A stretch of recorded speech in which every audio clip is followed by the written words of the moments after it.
Di salah satu pohon beringin ini adalah seutas tali yang belum ada galeng gulingnya. Dia makin merasa merinding. Ada sosok yang tinggi besar berdiri di belakangnya Mbok Nyoman.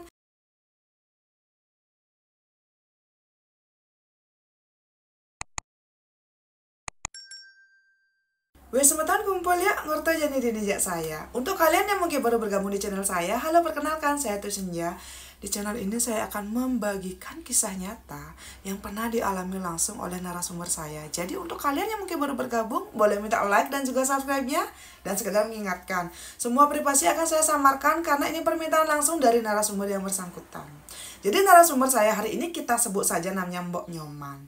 Di tahun 2012-2013, Mbok Nyoman ini sudah menikah selama 5 tahun. Dan ketika itu, Mbok Nyoman dengan suaminya ini mendapatkan pekerjaan baru di daerah.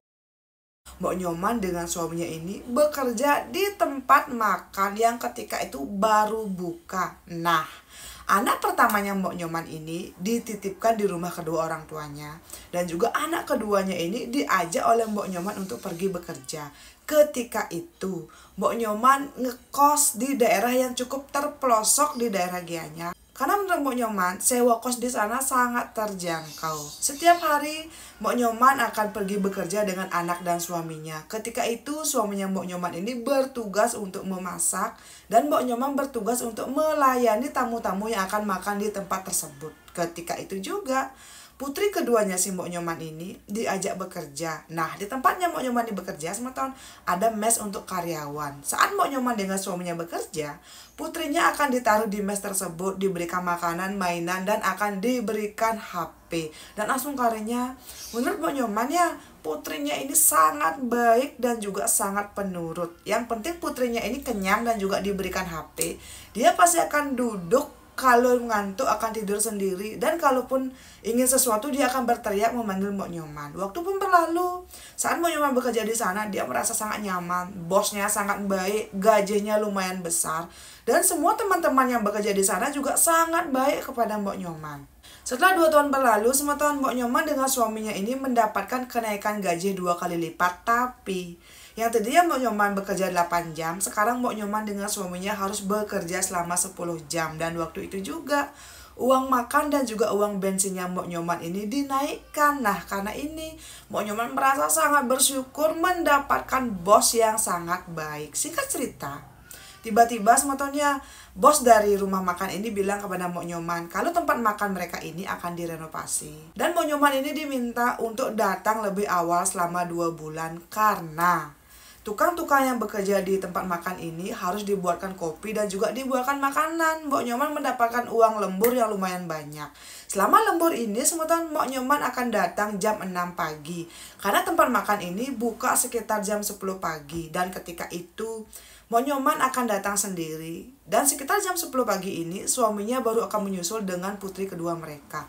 Selama Mbok Nyoman datang jam 6 sampai jam 10 pagi ini, Mbok Nyoman kan di sana itu memasak dan juga melayani tukang-tukang yang bekerja di sana dengan 4 karyawan yang lain. Dan 4 karyawan yang lain ini memang asli desa sana.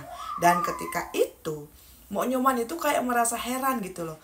Kenapa kok bisa-bisanya mendadak bosnya akan merenovasi tempat makan ini?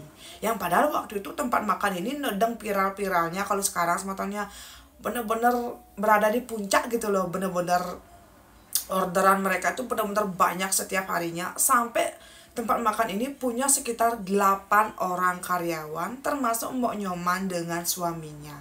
Di rumah makan ini ada 5 karyawan perempuan dan 3 karyawan laki-laki. Bos mereka suami istri tinggal di tempat yang berbeda. Nah, ketika itu juga entah bagaimana ketika awal mula tempat makan ini direnovasi, banyak sekali ada kejadian aneh.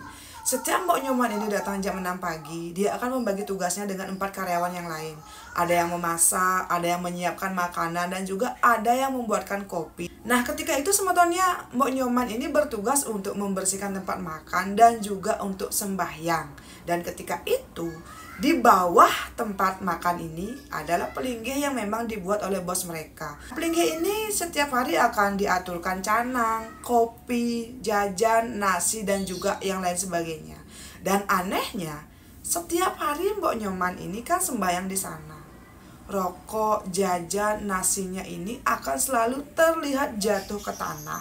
Yang sebenarnya posisinya itu memang sudah dibuatkan oleh bosnya. Di Pelinggih ini tuh kayak dibuatkan kayak papan di samping agar apapun yang diaturkan di sana aman gitu loh. Ketika itu Mbok Nyoman tuh kayak, ini apa burung atau kucing ya yang selalu menjatuhkan makanan-makanan yang Mbok Nyoman haturkan. Dan ketika itu Mbok Nyoman pun kayak tidak terlalu memikirkan ini. Tapi karena setiap hari tempat jajan, nasi dan kopinya akan jatuh ke bawah, itu tuh kayak ada yang hilang kesempatan tempat kopi dan juga tempat jajan ini. Mbok Nyoman pun harus terus saja membeli tempat kopi dan makan yang baru. Dan ketika itu bosnya bertanya, Nyoman, kenapa kok kamu sering sekali beli tempat kopi dan juga makan yang baru, emang kenapa? Nah, Mbok Nyoman pun cerita, tempat kopi dan juga tempat makan yang dipakai sembahyang di Pelinggih yang ada di bawah tempat makan mereka, itu tuh kayak selalu hilang, entah pelebang meong apa pelebang kuluk gitu loh. Mbok Nyoman juga tidak mengerti. Semenjak hari itu bosnya bilang, daripada boros harus setiap hari membeli tempat kopi, tempat jaje, tempat nasi yang baru untuk sembahyang, sebaiknya gunakan saja alas daun pisang dan haturkan di sana. Karena emang ini perintah dari Bu Bos, Mbok Nyoman pun mengiyakan. Nah, setelah Mbok Nyoman ini menggunakan alas daun pisang yang dibentuk sedemikian rupa, anehnya semeton tidak pernah lagi ada yang hilang. Posisi bantalnya juga selalu berada di sana dan tidak tergeser sedikit pun. Waktu itu Mbok Nyoman tuh kayak, kok gini? Dia pun mulai merinding semeton.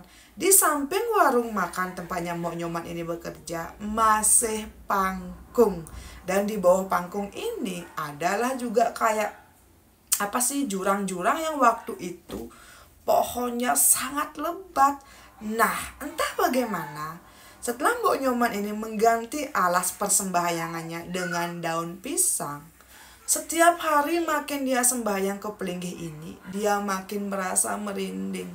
Engken kaden unduke ya, setiap Mbok Nyoman ini selalu sembahyang, mengayabkan apa yang dia haturkan, dia selalu merasa seolah-olah ada sosok yang tinggi besar berdiri di belakangnya Mbok Nyoman. Sedangkan Mbok Nyoman ini setiap hari sembahyang di sana kan pagi-pagi buta semeton, antara jam 6 atau jam setengah 7 pagi.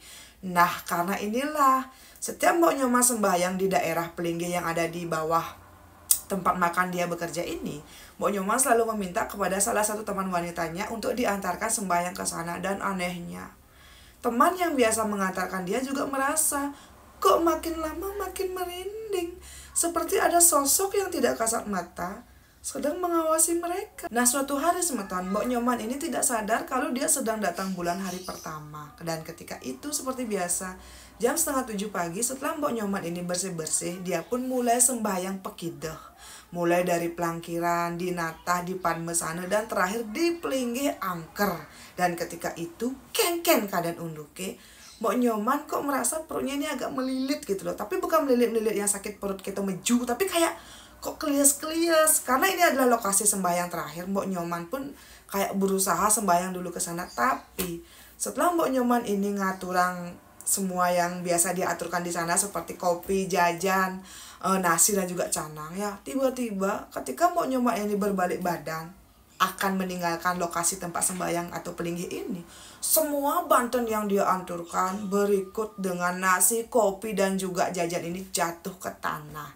Saat Mbok Nyoman berbalik lagi ke belakang melihat banten yang jatuh ini, dia melihat ada tikus yang sangat besar, warnanya hitam dan berbulu, memakan semua banten yang sudah temboh di tanah.